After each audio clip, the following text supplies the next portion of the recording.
तर बघा, जनगणना 2021 ह्याच्याविषयी थोडी माहिती बघूया आपण.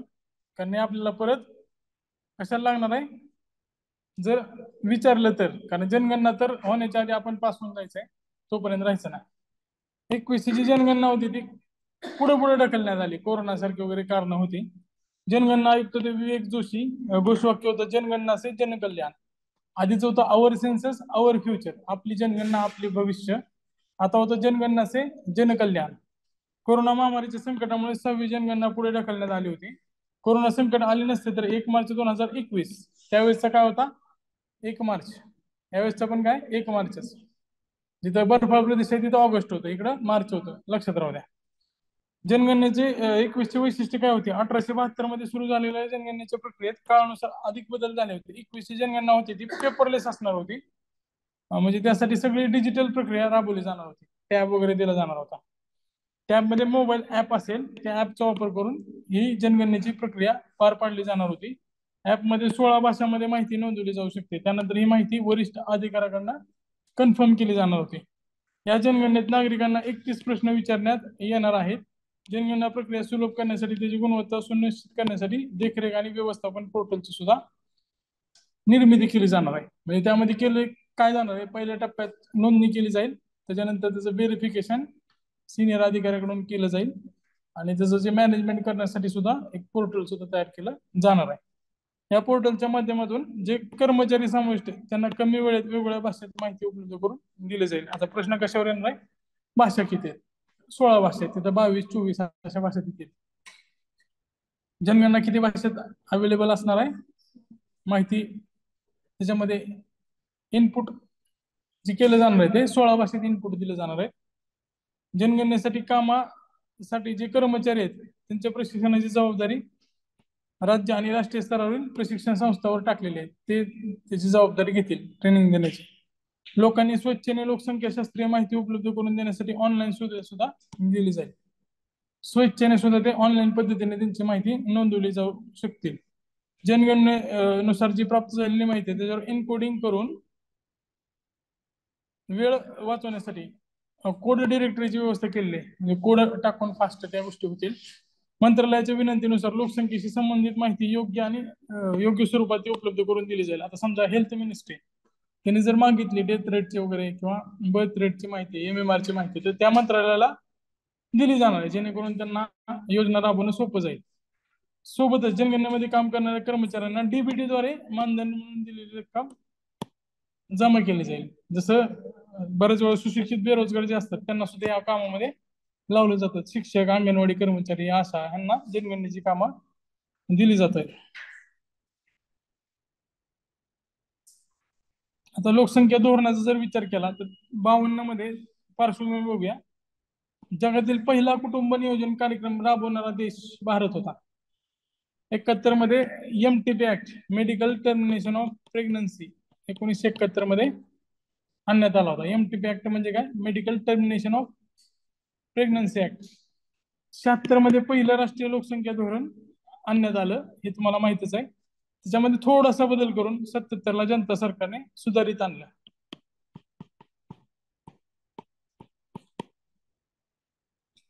सुधारित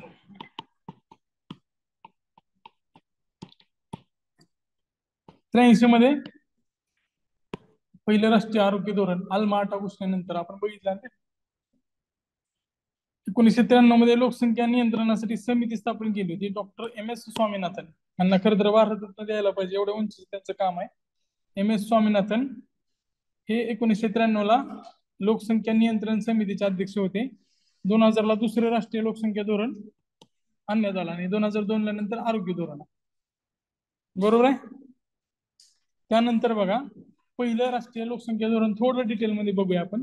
16 एप्रिल 1976 ला त्यावेळेसचे आरोग्यमंत्री डॉक्टर करण सिंग यांना हे पहिलं लोकसंख्या धोरण जाहीर केलं होतं. यासाठी विवाहाचं किमान वय 18 आणि पुरुषाचं 21 पर्यंत वाढवावे असं सांगितलं होतं. विवाहाचं वय वाढवलं तर आपोआप लोकसंख्या कंट्रोलमध्ये येऊ शकते. मुलं होण्याची पॉसिबिलिटी कमी होईल ना विवाहाचं वय वाढवल्यानंतर. कुटुंब नियोजन शस्त्रक्रिया केल्यानंतर प्रोत्साहनपर आर्थिक मदत सुद्धा सुरू करण्यात आली. आता हे प्रोत्साहनपर आर्थिक मदत किती असणार आहे, एका अपत्यानंतर 150 रुपये. आता हे 150 रुपये त्यासाठी त्यावेळेस खूप मोठी अमाऊंट होती. आता जर 150 रुपये कमी वाटत असेल तर तो काळ आहे 1976चा. 2 अपत्यावर शस्त्रक्रिया केल्यानंतर 100 रुपये आणि 3 अपत्यावर केलं तर 70 रुपये. 1976 ते 77 या एका वर्षात 82 लाख कुटुंब नियोजन शस्त्रक्रिया करण्यात आला. हा ऑफिशियल आकडा आहे. त्यापेक्षा किती पटीने जास्त झाले असते. पोस्टर बॉईज मध्ये दाखवलंय. 2 पेक्षा अधिक मुले असणाऱ्यांना केंद्रीय जे कर्मचारी आहेत त्यांना सक्तीची कुटुंब नियोजन शस्त्रक्रिया करण्यात आली होती.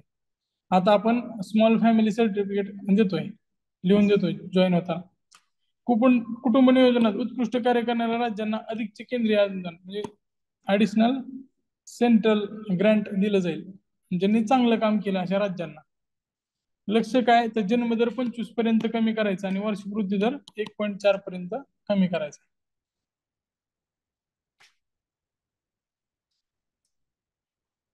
आता ही योजना कधीपर्यंत साध्य करायचं तर 6वी योजना ज्यावेळेस संपणार 1985 म्हणजे याचं टार्गेट लक्षात ठेवा.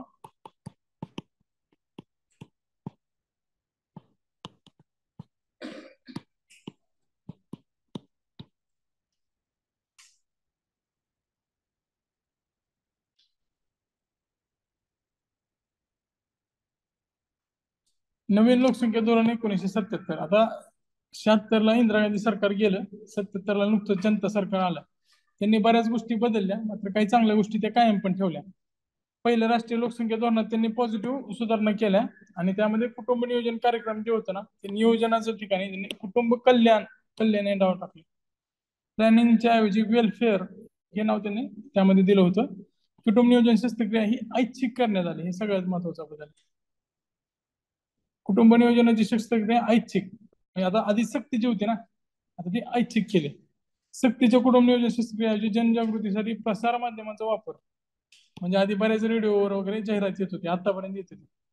आणि खासगी कंपन्यांना सुद्धा प्रोत्साहन दिलं जेणेकरून ते सुद्धा कर्मचाऱ्यांना प्रोत्साहित करतील.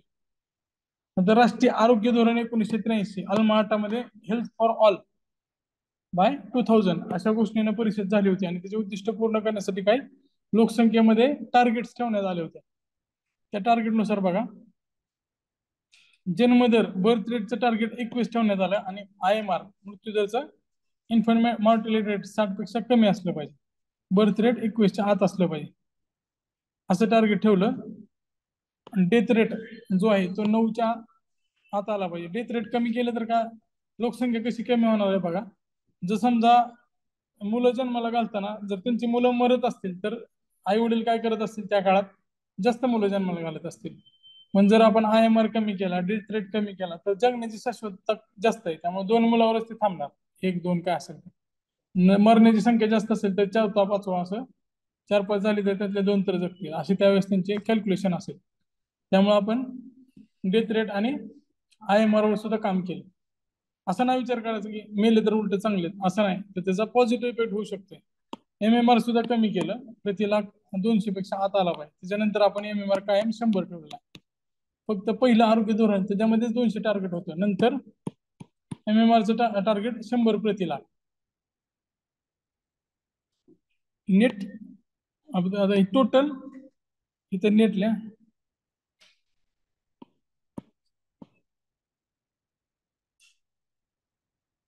टोटल बरोबर आहे, TFR बरोबर आहे. टोटल फर्टिलिटी रेट म्हणजेच काय तर रिप्लेसमेंट लेवलवरती आणायचं 2.1 आणि हे सगळीकडे सेमच दिसतंय, सगळीकडे 2.1च दिसतंय. कुटुंबाचा आकार मात्र 2.3 पर्यंत करायचा. आता हे असं काय 2.5, 2.3, 3 असं काय नसते. मात्र हे कसं ठेवायचं तर 230 जर असतील लोकसंख्या तर त्याच्यामध्ये संख्या जशी ठेवलेली आहे म्हणजे 100 जर कुटुंब असतील त्यामध्ये 230 असतील तर 2.3 असा आकार झाला. तो कमी करण्याचा प्रयत्न करा. कुटुंब नियोजन पद्धती 60 पेक्षा अधिक कुटुंबापर्यंत 60% पेक्षा अधिक कुटुंबापर्यंत पोहोचायची आणि हे जे लक्ष आहे ते 2000 पर्यंत साध्य करायचे होते. हेल्थ बाय ऑल 2000 अशी घोषणा होती ना अल्माटाची. त्यामुळे त्याचं जे होतं पहिल्या आरोग्य धोरणाचं त्याचं टार्गेट काय असणार आहे ऑब्विस 2000 असणार आहे. कारण त्या अल्माटामध्येच हेल्थ फॉर ऑल बाय 2000 होतं. त्यामुळं पहिलं आरोग्य धोरण होतं 83चं, त्याचं सुद्धा टार्गेट 2000च होतं. आता दुसरे राष्ट्रीय लोकसंख्या धोरण 2000ला 1993ला ज्यावेळेस MS स्वामीनाथन समिती स्थापन केली होती लोकसंख्येसाठी त्यांनी जो अहवाल दिला त्या अहवालावरून 2000चं दुसरं राष्ट्रीय लोकसंख्या धोरण जाहीर करण्यात आलं. आणि आधी आपण सक्ती वगैरे केली होती, बळजबरीनं आणून कुटुंब नियोजन केलं जायचं. बऱ्याच वेळा लग्न झाले का नाही हे सुद्धा विचारलं जात नव्हतं, फक्त टार्गेट पूर्ण करायचे होते. त्यामुळं बराच गोंधळ झाला होता. त्यामुळे दुसऱ्या लोकसंख्या धोरणात असं ठरवलं की आपण क्वांटिटेटिव्ह पेक्षा क्वालिटेटिव्ह वर काम करू. कुटुंब नियोजन शस्त्रक्रिया करून काय होणार नाही. त्यामध्ये लोकांमध्ये त्यांचं राहणीमान वाढवलं पाहिजे, आरोग्य सुविधा चांगल्या केल्या पाहिजेत आणि त्यांनी स्वतःनेच त्या गोष्टी करण्याला प्रोत्साहन दिलं पाहिजे. कारण बळजबरीने या गोष्टी लॉंग टर्म मध्ये नाहीत आणि सस्टेनेबल पण नाहीत. त्यामुळं दुसरं जे लोकसंख्या धोरण होतं त्याच्यामध्ये आपण क्वालिटेटिव्ह अँगलवर भर दिला. त्यामध्ये हम दो हमारे दो ही घोषणा यायची त्यावेळेस, रेडिओ बऱ्याच ठिकाणी होते किंवा टीव्हीवर पण असायचं. त्यामध्ये 3 टप्पे केले, एक शॉर्ट टर्म, मिड टर्म आणि लॉंग टर्म असे 3 टार्गेट ठेवण्यात आले. शॉर्ट टर्म जे होते ना त्यामध्ये प्रजनन आणि बाल आरोग्य सुविधा वाढवायच्या. ICDS जे एक इंटिग्रेटेड सर्व्हिसेस आहेत त्यामध्ये कुटुंब नियोजन असेल, आरोग्य कर्मचारी, आरोग्य पायाभूत सुविधा ह्याची तरतूद करायची. मध्यवधीमध्ये 2010 पर्यंत 2.1 पर्यंत रिप्लेसमेंट लेवल पर्यंत टोटल फर्टिलिटी रेट आणायचा आहे. आणि हे मिड टर्म TFR साठी हे लक्षात ठेवा. शॉर्ट टर्म जे आहे ना, शॉर्ट टर्म इन्फ्रासाठी, इन्फ्रास्ट्रक्चरल फक्त सर्व्हिसेस ह्यासाठी. मिड टर्म जे आहे ते मिड कशासाठी, TFR साठी, फर्टिलिटी रेट साठी. आणि लॉंग टर्म जे आहे ना, लॉंग टर्मचं टार्गेट किती आहे, 2045, 2045 पर्यंत. आता यासोबतच सामाजिक जनसंख्येची उद्दिष्ट ठेवण्यात आली होती जी 2010 पूर्वी साध्य करण्याचं लक्ष होतं. अर्भक मृत्यू दर IMR 30 पेक्षा कमी करायचा. MMR सगळीकडे 100च असते. संस्थात्मक प्रसूतीचं प्रमाण 80% पेक्षा अधिक. आणि प्रशिक्षित आणि दाईच्या मदतीने किती आहे, 90%. प्रशिक्षित आणि दाईच्या मदतीने किती सांगितलं त्यांनी, 90% सांगितलेलं आहे का 100%, बघा 100 आहे, सॉरी 100%. आता ह्याच्यामध्ये वरचे 20% ना हे ऍड का केलेत, किमान बऱ्याच ठिकाणी हॉस्पिटल्स वगैरे नाहीत. मांजी पिक्चर बघितलं असेल तुम्ही त्यामध्ये, कारण तिथं हॉस्पिटल जवळ नसते. किमान प्रशिक्षित दाई तर असल्या पाहिजेत जेणेकरून प्रसूती त्यांच्या देखरेखीखाली होईल. पण आपण आता सध्या भर कशावर देतोय, जननी सुरक्षा असेल, त्यानंतर वंदे मातरम दिन साजरा करतोय. हे सगळं कशासाठी आहे, कुसुम योजना आहे, सगळे कशासाठी आहेत, संस्थात्मक प्रसूती करायची त्याला प्रोत्साहन द्यायचं आहे. मातृवंदना योजना वगैरे तर ह्यासाठीच आहेत त्या. जन्म, मृत्यू, विवाह आणि गर्भधारणेची नोंदणी 100% पेक्षा अधिक करायचे. युनिव्हर्सल ह्युमनायझेशन साध्य करायचं आहे.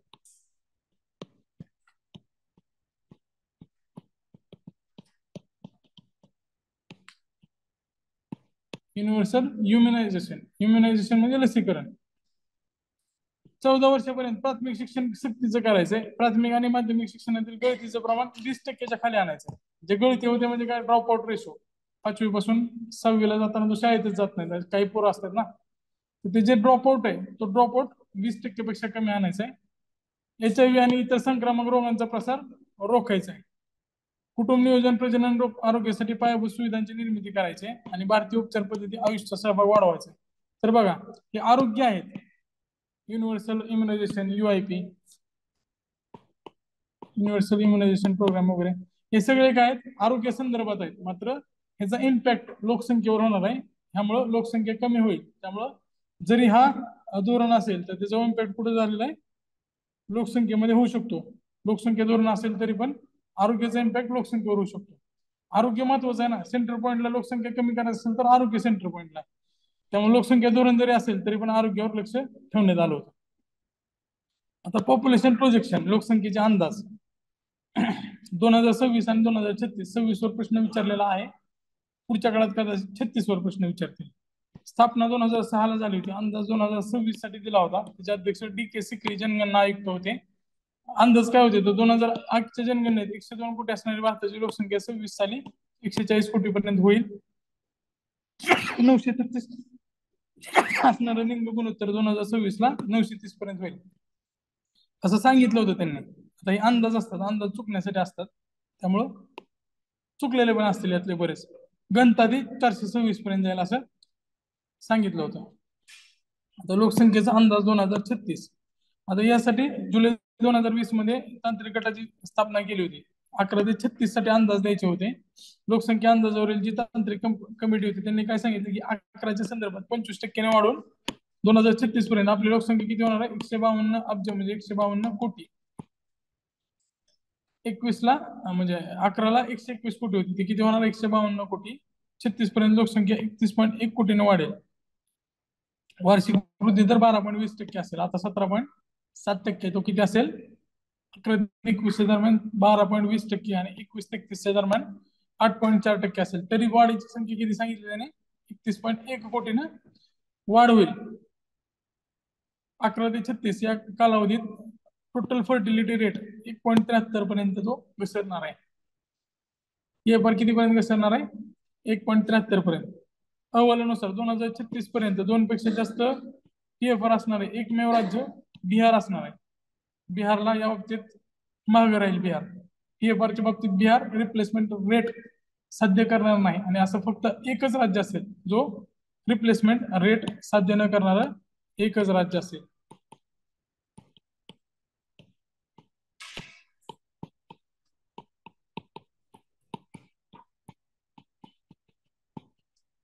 फक्त एक.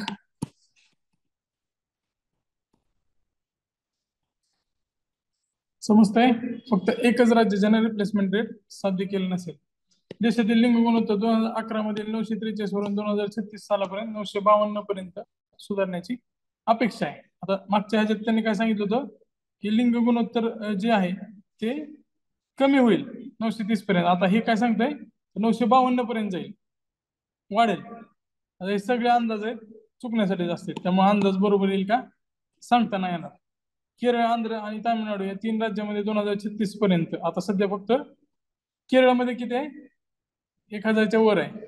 मात्र आंध्र आणि तामिळनाडू तर बॉर्डरलाच आहे, तिथं पण 1000 पेक्षा जास्त प्रति हजारी स्त्रियांची संख्या असणार आहे, म्हणजे फिमेलची.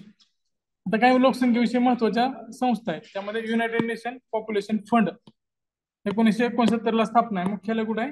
न्यूयॉर्कला आहे. स्टेट ऑफ वर्ल्ड पॉप्युलेशन हे त्याचं पब्लिकेशन आहे. स्टेट ऑफ वर्ल्ड पॉप्युलेशन ते कशासाठी काम करतं? तर RCMNH, reproductive child maternal health, ह्यासाठी ते काम करतं. लिंग भेदभाव आणि समस्या निवारणासाठी सुद्धा काम करतं. UNFPA, United nation population fund.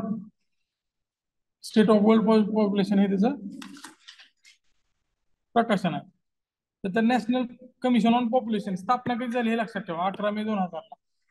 पंतप्रधान त्याचे अध्यक्ष आहेत. केंद्रीय आरोग्य आणि कुटुंब कल्याण मंत्री हे उपाध्यक्ष आहेत. उपाध्यक्ष पण लक्षात ठेवा. सचिव आरोग्य कुटुंब मंत्रालयाचे जे प्रधान सचिव असतील तेच त्याचे सचिव असणार आहेत. उद्देश काय? धोरणाचा आढावा घेणे आणि त्याचं रिव्ह्यू करणे, म्हणजे परीक्षण करणे. आता एक बघा, जनसंख्या स्थिरता कोष हा स्थापन झालेला आहे 22 मार्च 2005 ला. सोसायटी रजिस्ट्रेशन ऍक्ट 1860 अंतर्गत ती स्थापना झाली होती. मुख्यालय नवी दिल्लीला. अध्यक्ष केंद्रीय आरोग्य आणि कुटुंब कल्याण कॅबिनेट मंत्री. उपाध्यक्ष केंद्रीय आरोग्य कुटुंब कल्याण राज्यमंत्री हे त्याचे उपाध्यक्ष असणार आहेत. उद्देश काय? 2045 पर्यंत लोकसंख्या स्थिरीकरणाचं उद्दिष्ट साध्य करणे, त्याकरता जागरूकता आणि प्रोत्साहनपूरक कार्यक्रम राबवणे. जनसंख्या स्थिरता कोष 2045 पर्यंत उद्दिष्ट साध्य करणे. आता हे कुणाचं उद्दिष्ट होतं? मिड टर्म लोकसंख्या धोरणचं लॉंग टर्म उद्दिष्ट होतं. कुठलं? लोकसंख्या धोरण 2000चं लॉंग टर्म उद्देश.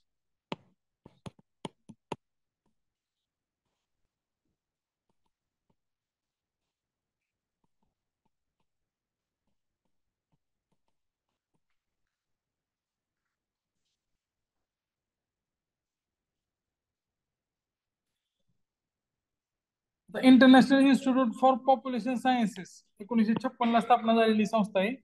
आता कशासाठी असणार आहे? तमसोमा ज्योतिर्गमय हे त्याचं ब्रीद आहे. एशिया पॅसिफिक क्षेत्रातील विकसनशील देशासाठी लोकसंख्या अभ्यासातील प्रशिक्षण आणि संशोधनासाठी एक प्रमुख संस्था. आता हे जे मुख्यालय मुंबईला आहे, हे लिहून घ्या.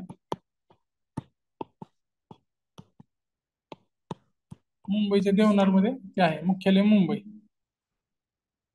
Capacity building for a better future हे त्याचं हेडलाईन आहे. बेहतर भविष्य केले क्षमता निर्माण. Capacity building for better future, Indian Institute of Population Science, तमसोमा ज्योतिर्गमय.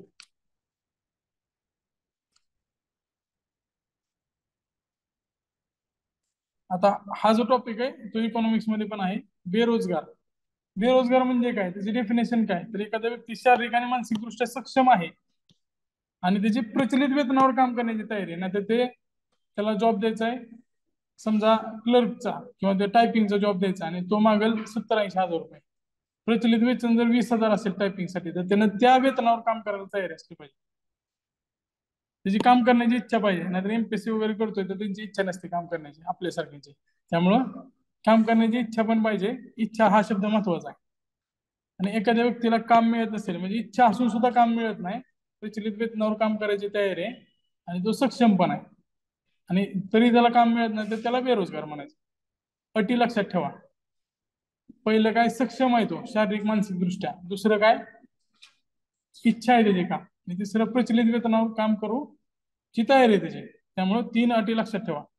बेरोजगारी अशी स्थिती ज्यामध्ये रोजगार विरहित आहेत. व्यक्ती रोजगार विरहित आहेत परंतु विविध मार्गाने रोजगाराच्या शोधात आहेत, त्याला अशी डेफिनेशन आयलोने केलेली. आता रोजगार शोधत नाही आणि घरीच बसलाय आणि त्याला बेरोजगार असं नाही.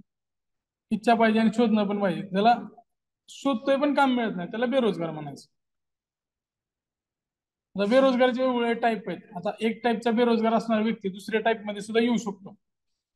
खुली बेरोजगारी. खुली बेरोजगारी ही सगळ्यात जास्त ब्रॉड कन्सेप्ट आहे. श्रमशक्तीपेक्षा मोठ्या प्रमाणातील लोकसंख्येला नियमित उत्पन्न मिळवून देणारा रोजगार उपलब्ध होत नाही, काम करण्याची इच्छा असून सुद्धा काम मिळत नाही, असे सर्व व्यक्ती या बेरोजगारामध्ये येतात. म्हणजे सगळ्यात जास्त ब्रॉड कन्सेप्ट आहेत. सगळे या खुली बेरोजगारीमध्ये, ओपन अनएम्प्लॉयमेंट मध्ये येणार आहेत. डिस्गस्ड अनएम्प्लॉयमेंट. डिस्गस्ड म्हणजे काय, प्रच्छन्न. म्हणजे एखाद्या कामावर गरजेपेक्षा जास्त व्यक्ती असतील आणि त्यांचं जे मार्जिनल इफेक्ट आहे ते काहीच नसेल. समजा एका शेतात 5 जण काम करतायत आणि 10 पोते ज्वारी होते. 10 जण काम करतात तरी 10 पोते ज्वारी होते. वरच्या 5चा काय इफेक्ट पडत नाही. त्याला काय म्हणायचं, डिस्गस्ड अनएम्प्लॉयमेंट. किंवा एखादं मेडिकल आहे, तिथं 5 जण काम करतायत, समजा त्यांचा जो गल्ला आहे तो 15,000 रुपयाचा आहे आणि समजा 3 जण काम करतात तरी सुद्धा 15,000 रुपये कमावतात. तर ते वरचे जे आहेत ते 7 गुड फॉर नथिंग म्हणजेच काय, डिस्गस्ड अनएम्प्लॉयमेंट आहे. त्यांचा काहीच उपयोग नाही होत आहे. ते प्रचंड बेरोजगार आहेत. कृषी क्षेत्रात एक फोटो दाखवलेला आहे. नांगर चालवायला कुळवायला 1 जण बास असतो, तिथे 4 लोक लावलेले. जुनाट किंवा दीर्घकालीन बेरोजगारी. एखाद्या व्यक्तीला दीर्घ काळासाठी जर बेरोजगार असेल तो तर त्याला क्रॉनिक अनएम्प्लॉयमेंट असं म्हटलं जातं.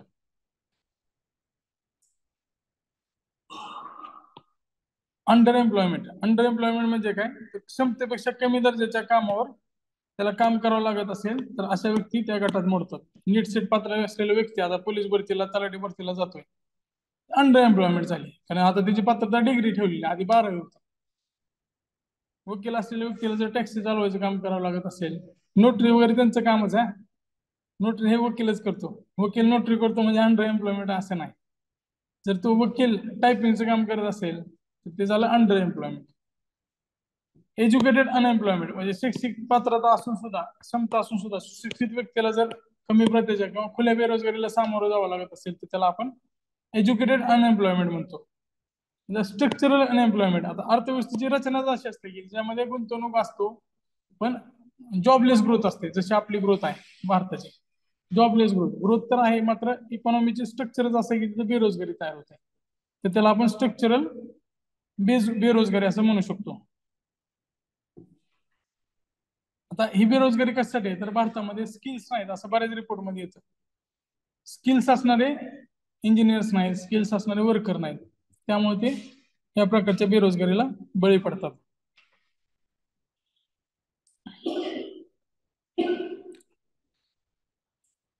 Cyclic unemployment. सायक्लिक अनएम्प्लॉयमेंट कुठं असेल तर ट्रेड सायकलच्या चढ उतारामुळे. तेजी असेल तर जॉब तयार होतील, मंदी असेल तर जॉब जाणार. तर हे डेव्हलप्ड कंट्रीमध्ये असतं ना, तेजी मंदीच्या चक्रानुसार बेरोजगारी असते, त्याला सायक्लिक अनएम्प्लॉयमेंट असं म्हटलं जातं. कॅपिटलिस्ट इकॉनॉमीचं ते वैशिष्ट्य आहे. त्याचं शाप आणि वरदान दोन्ही पण आहे.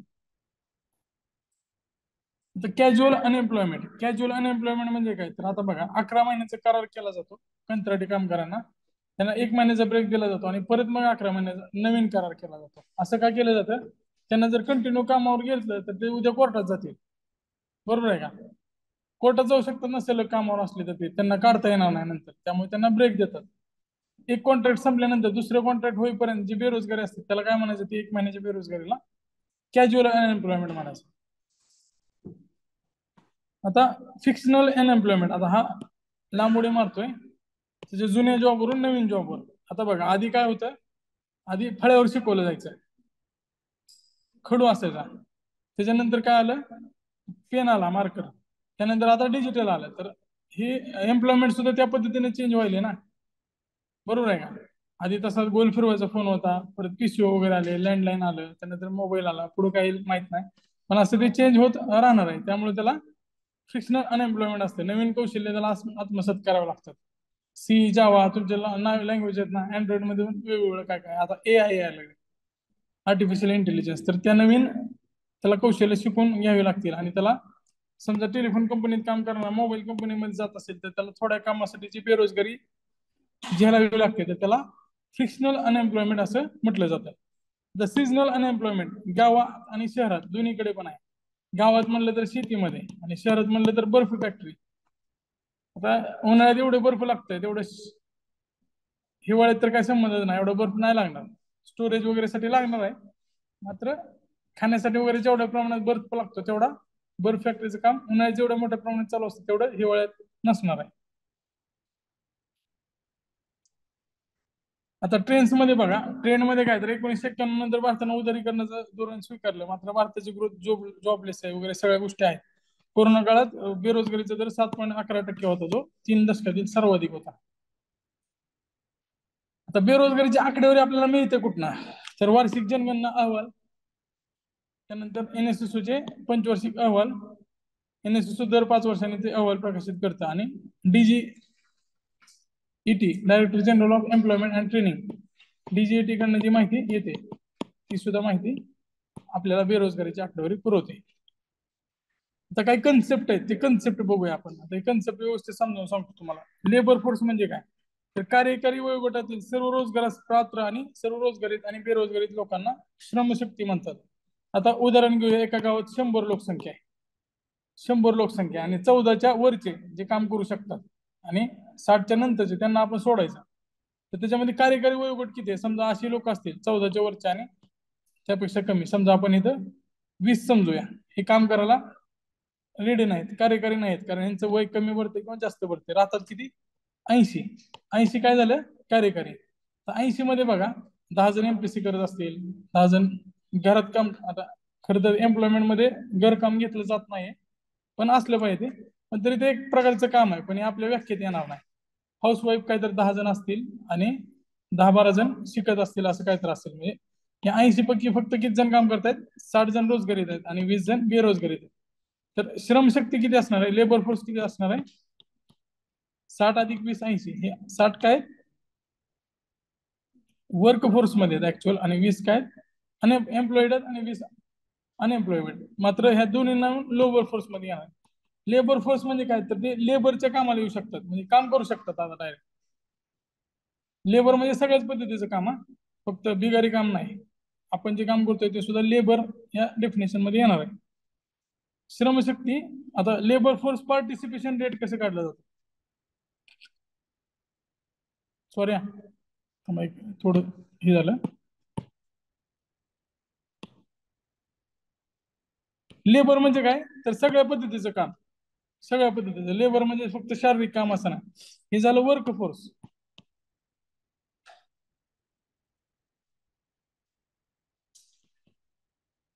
हे काय झालं, वर्क फोर्स, कामाला तयार आहे, वर्क फोर्स 60 अधिक 20. आता लेबर फोर्स, एकच मिनिट, सगळं इंग्लिश मध्ये घेऊया आपण, माझंच कन्फ्युजन व्हायला. कार्यशक्ती, श्रमशक्ती, मोठी आकृती काढतो मी आधी.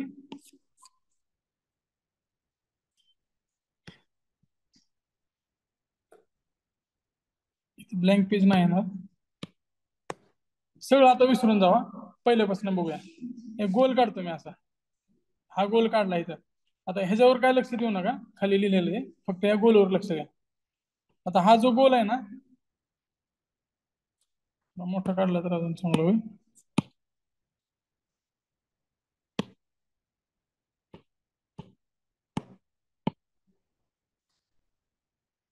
हा गोल आहे ना, हे एक गाव आहे समजा. या गावामध्ये किती लोक राहतात? 100. कॅल्क्युलेशनला सोपं आहे म्हणून आपण काय सांगू इथं, 100 लोक राहत आहेत. आता 100 लोकांपैकी मी काय सांगितलं तुम्हाला, 20 लोक जे आहेत,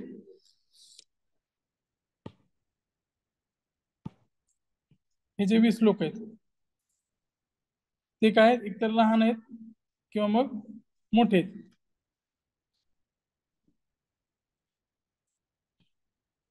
त्यामुळे ते काम नाहीत करू शकत.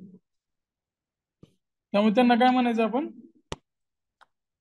हा जो राहिलेला भाग आहे लेबर फोर्स म्हणजे काय असेल तर वयोगटातील जे लोक कामाला पात्र आहेत. आता पात्र किती असतील, हे तर 20 झाले ना. कामाला पात्र किती असतील? 80 लोक कामाला तयार आहेत, म्हणजे काम करू शकतील. ते तयार आहेत म्हणजे त्यांची इच्छा आहे नाही नंतर बघूया, पण ते काम करायला सक्षम आहेत. 80 काय झाले? लेबर फोर्स झाली. आता लेबर मध्ये वर्क किती जणांना मिळालाय? वर्क किती जणांना मिळाला ह्यांना, ह्यांच्यातल्या ऍक्च्युअल,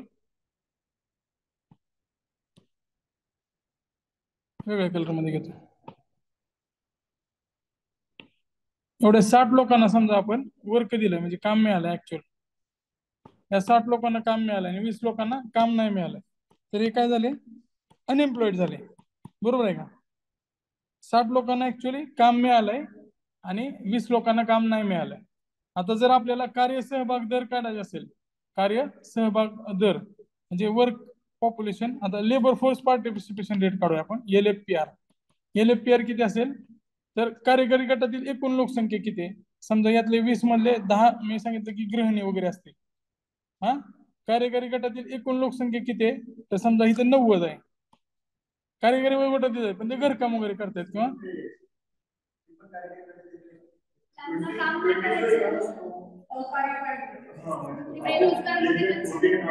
नाही नाही, कार्यकारी वयोगटाचे डेफिनेशन काय? 15 ते 64. वर्कफोर्स कार्यशक्तीमध्ये नाही येत, पण कार्यकारी वयोगटात येते. कार्यकारी वयोगट ही वेगळी संकल्पना आहे. कार्यकारी वयोगट म्हणजे काय तर 15 ते 64 दरम्यानचे, 15 ते 64. तर ह्याच्यामध्ये बघा 90 लोक आहेत त्या वयोगटात बसतायत, मात्र त्यातले कामाला किती रेट आहेत? 60 आणि 20 हे काम करू शकतात, म्हणजे आता लेबर फोर्स मध्ये. त्यामुळे इथं काय झालं? 80. आता ह्यातले काय अपंग असतील ना, 90 मधले 10 बघा काय अपंग आहेत, काय शिक्षण करतायत, त्यांना अक्षम आहेत नाही, कार्यकारी वयोगटात आहेत, मात्र 80 झाले. तरी काय झालं? लेबर फोर्स पार्टिसिपेशन रेट म्हणजे कार्यकारी वयोगटात 15 ते 64 मधले 90 लोक आहेत, मात्र यातले फक्त 80 जण आता लेबर फोर्स मध्ये येऊ शकतात. त्यांच्याकडनं काम करून घेऊ शकतो आपण. गुणिले 100 जर काढलं तर काय येईल? Labour force participation rate. नाही समजलं अजून एकदा सांगतो. 100 लोक आहेत, 100 मधले 15 ते 64 वयोगटातले किती आहेत? 90 आहेत. 15 ते 64 वयोगटातील किती आहेत? 90 आहेत. सिंपल. ते काय झालं? कार्यकारी वयोगटातील वर्किंग पॉप्युलेशन झालं. Working age population, working age किती आहे? 15 ते 64 आहे. त्यामधले 90 जण आहेत, त्यापैकी 80 जणांना आपण सक्षम आहेत काम करण्यासाठी. त्यांना काय म्हणायचं? Labour force. 80 भागिले 90 गुणिले 100 काय झालं? 100 काय टक्के काढण्यासाठी लेबर फोर्स पार्टिसिपेशन रेट. आता वर्क पार्टिसिपेशन रेट, आता वर्क म्हणजे काय? वर्क फोर्स म्हणजे काय? लेबर फोर्स मध्ये काय काय येत आहे तर रोजगारीत आणि बेरोजगारीत दोन्ही येणार आहेत. बरोबर आहे का? लेबर फोर्स मध्ये काम करायला आपण त्यांच्याकडे काम करून घेऊ शकतो, त्यांची इच्छा पण आहे काम करायला. कारण बेरोजगारीत मध्ये पण काय पाहिजे? त्याची इच्छा पाहिजे, तरच त्याला आपण बेरोजगारीत मध्ये कन्सिडर करतो. MPSC करणाऱ्या व्यक्तीला काम करायची इच्छा नसेल तर तो बेरोजगारीत मध्ये नाही येणार. बरोबर आहे का? जर समजा बेरोजगार भत्ता सरकारनं सुरू केला तर तो आपल्याला नाही मिळणार. बाकीच्या संस्थांचं स्टायपंड किंवा शिष्यवृत्ती वगैरे आपल्याला मिळेल, मात्र बेरोजगारी भत्ता आपल्याला मिळू शकत नाही. कारण काम करायची इच्छा नोकरी लागल्यानंतरच आहे आपल्याला. बरेच जणांना, आपल्याला काही जण पार्ट टाइम काम पण करत असतील. पण उदाहरण लक्षात आलं तुमच्या आता. आता त्यानंतर वर्क फोर्स पार्टिसिपेशन रेट, आता हे पुढतो मी.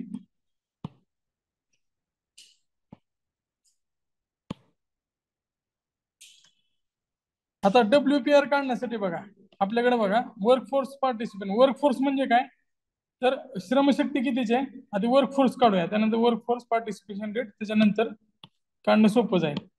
आधी काय काढू आपण? वर्क फोर्स ही काय असणार आहे तर श्रमशक्ती किती आहे आपली? 80 आहे. लेबर फोर्स किती आहे? किती सांगितलं तुम्ही? 90 सांगितलं होतं ना? नाही नाही, ती कार्यकारी वयोगटातील संख्या आहे 90. वर्किंग एज पॉप्युलेशन 90 आहे.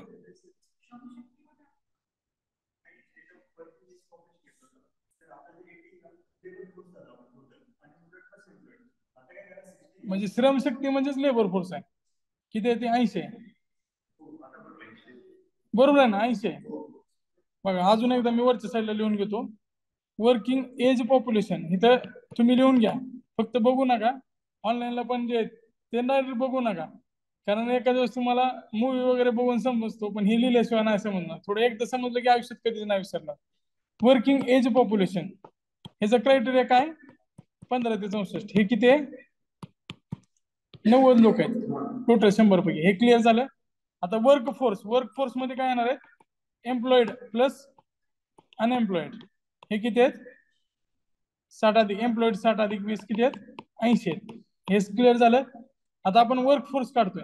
वर्क फोर्स म्हणजे ऍक्च्युअली वर्क किती करतात? सिंपल डेफिनेशन काय? लेबर फोर्स म्हणजे लेबरला तयार किती, आणि वर्क फोर्स म्हणजे ऍक्च्युअल वर्क किती करतात. एकदम सिंपल झाला. आता ऍक्च्युअल वर्क किती करतात तर हे कसं काढायचं? 80 मधनं अनएम्प्लॉईड. 80 काय झालं आपलं? लेबर फोर्स झालं. त्यातनं अनएम्प्लॉईड किती आहेत? 20 आहेत. ते जर काढले तर किती येईल? 60 येईल. आता हे काय झालं आपल्याला? वर्क पॉप्युलेशन रेट काढला, वर्कफोर्स पार्टिसिपेशन रेट. आता पार्टिसिपेशन रेट काढण्यासाठी काय करायचं आपल्याला? तर लेबर फोर्स मधनं ला भागायचं त्याने. ऍक्च्युअल काम करणारे लोक किती आहेत? 60. आणि लेबर फोर्स किती आहे? 80. 60 भागिले 80 किती झालं? 0.75. टक्केवारीमध्ये काढलं तर 75%. हे काय झालं?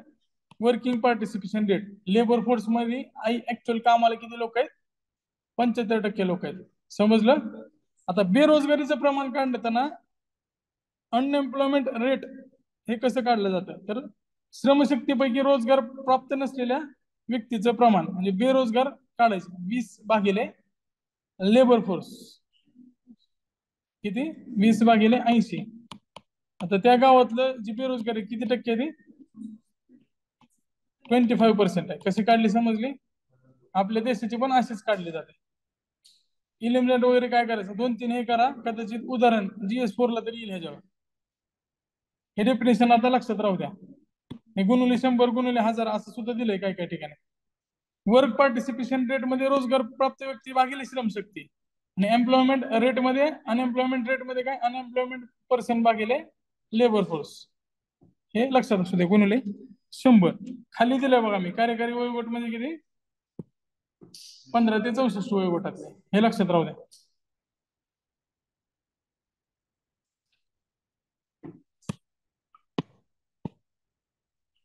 ते सगळं क्लिअर करतो मी.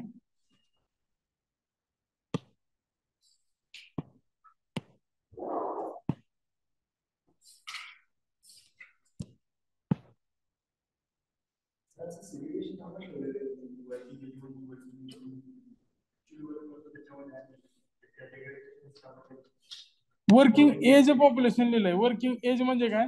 तर आपण 14च्या आतमध्ये काम करू देत नाही, आणि 65च्या नंतर काम होत नाही. त्यामुळे 15 ते 64 हे वर्किंग एज पॉप्युलेशन असं ठेवलेलं आहे. ना लक्षात ठेवताना वर्क फोर्स असं डायरेक्ट लक्षात ठेवा. जे वर्क करते ते वर्क फोर्स. लेबर फोर्स म्हणजे जे लेबरला तयार आहे, म्हणजे बेरोजगार आणि रोजगार दोघं. आता NSS काढताना बघा कुठल्या कुठल्या पद्धतीने काढताय. तर पहिलं आहे युज्युअल स्टेटस. युज्युअल स्टेटसचे 2 टाईप आहेत, युज्युअल प्रिन्सिपल स्टेटस आणि subsidiary economy status. Usual status म्हणजे काय? 365 पैकी 6 महिने अधिक जर एखाद्या कामावर काम करत असेल तर त्याला युज्युअल स्टेटस म्हणायचं. 6 महिन्यापेक्षा अधिक म्हणजे काय? 365 पैकी 183 दिवस अधिक. आणि सबसिडरी स्टेटस म्हणजे काय? तर समजा एखादा व्यक्ती 6 महिन्यापेक्षा जास्त काम एखाद्या कारखान्यावर काम करतोय, ऊसाचा कारखाना आहे, आणि समजा 2 महिने तो समजा बर्फाचं असेल, आईस कांडी किंवा बर्फाच्या फॅक्टरीत काम करत असेल, तर तो तुझा प्रमुख काम काय? ऊसाच्या कारखान्यात काम करणं, आणि 2 महिने तो गावात बर्फ वगैरे काहीतरी विकतोय किंवा ऊसाचा रस विकतोय. तर हे काय झालं? त्याचं सबसिडरी स्टेटस झालं. प्रिन्सिपल स्टेटस काय? त्याचं कारखान्यात काम करणं. सबसिडरी स्टेटस काय? बर्फ विकणं. तर हे लक्षात आलं तुमच्या? एखादा व्यक्ती मुख्य दर्जा व्यतिरिक्त 30 दिवसापेक्षा जास्त जर एखाद्या ठिकाणी काम करत असेल तर त्याला सबसिडरी स्टेटस म्हणायचं. प्रिन्सिपल स्टेटस म्हणजे काय? तर वर्षभरात तो 6 महिन्यापेक्षा अधिक जो काम करतो त्याला प्रिन्सिपल स्टेटस. प्रिन्सिपल काम, त्याचं मुख्य काम. आता प्रिन्सिपल प्लस सबसिडरी एकत्रित करून त्याला युज्युअल प्रिन्सिपल आणि सबसिडरी स्टॅटस असं म्हणतात. टोटल त्याचं काम किती महिने त्याने केलेलं आहे. सोपं आहे. प्रिन्सिपल मध्ये काय 6 महिन्यापेक्षा जास्त, सबसिडरी मध्ये काय 30 दिवसापेक्षा जास्त जो काम करतो ते सबसिडरी दर्जावर तो काम करतो असं समजलं जातं. आता त्यामध्ये करंट विकली स्टॅटस, करंट विकली एकदम सोपं आहे, लक्षात व्यवस्थित ऐकून परत समजून घ्या. नाही समजलं तर अजून एकदा सांगतो मी तुम्हाला. ज्यावेळेस आपण सर्वेक्षण करायला जातोय, आता ते 100 लोकांचं गाव आहे, तिथं आपण सर्वेक्षण करायला गेलोय. त्या सर्वेक्षणाच्या पूर्वीच्या 7 दिवसाच्या, मी सोमवारी गेलो तर मागच्या रविवारपासून मागच्या 7 दिवस, मागचा रविवार ते मागचा सोमवार, त्या 7 दिवसाचा विचार करायचा. त्या आठवड्यात एका दिवशी किमान 1 तासाचं जरी काम मिळालं नाही तर त्याला CWS पद्धतीने बेरोजगार म्हणायचं. म्हणजे आठवड्यात किमान 1 तासाचं सुद्धा काम मिळालं नाही, मागचा जो आठवडा आहे त्यात त्याला 1 तासाचं जरी काम मिळालं नाही, 1 तास महत्वाचा आहे ना यामध्ये, किमान 1 तासाचं काम सुद्धा नाही मिळालं तर त्याला बेरोजगार समजलं जाणार. CWS एकदम सोपं आहे. थोडं CDS समजणं थोडं अवघड आहे, व्यवस्थित ऐकून लक्षात ठेवा. आता सेम त्या 100 लोकांच्या गावात मी सोमवारी गेलो सर्वे करायला, तर मागच्या रविवारपासून मागच्या सोमवारपर्यंत एक आठवडा विचारात घ्यायचा. त्यामध्ये 4 तासापेक्षा अधिक रोजगार मिळाला असेल, ज्या दिवशी रोजगार मिळाला ना त्याला 1 दिवस पकडायचा पूर्ण. समजा त्याला 1 ते 4 दिवसाचं काम मिळालं असेल तर त्याला अर्धा दिवस पकडायचा. 100 लोक आहेत, त्यातले कामाला किती लोक असतील,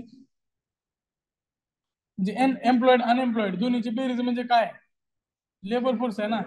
तर लेबर फोर्स किती आहे त्या गावचा, 80 आहे.